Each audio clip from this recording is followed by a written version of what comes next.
राज्यातील स्पर्धा परीक्षा आणि भरती प्रक्रियेच्या विश्वासार्हतेवर गेल्या 8 वर्षात वारंवार प्रश्नचिन्ह निर्माण झालं। 2018 ते 2026 या काळात किमान 7 प्रमुख परीक्षा या पेपरफुटी, गुणांमध्ये फेरफार किंवा अन्य गैरव्यवहारांच्या आरोपांमुळे चर्चेत आल्यात। काही परीक्षा रद्द करून पुन्हा घ्याव्या लागल्यात। राज्यातील स्पर्धा परीक्षांची पारदर्शकता आणि सुरक्षितता यावर प्रश्न उपस्थित करणाऱ्या या घटनांमुळे लाखो विद्यार्थ्यांना मानसिक, आर्थिक आणि शैक्षणिक फटका बसलाय। अनेक उमेदवारांना पुन्हा परीक्षा द्यावी लागली, तर भरती प्रक्रिया अनेक महिने रखडलेली होती। या संदर्भातली अधिकची माहिती ग्राफिक्सच्या माध्यमातून समजून घेऊयात। 8 वर्षात 7 पेपरफुटीच्या घटना।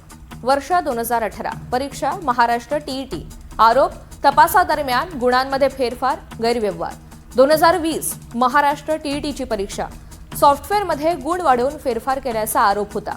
2021 आरोग्य विभाग गट क, परीक्षेपूर्वीच प्रश्नपत्रिका फुटल्याचा आरोप करण्यात आला।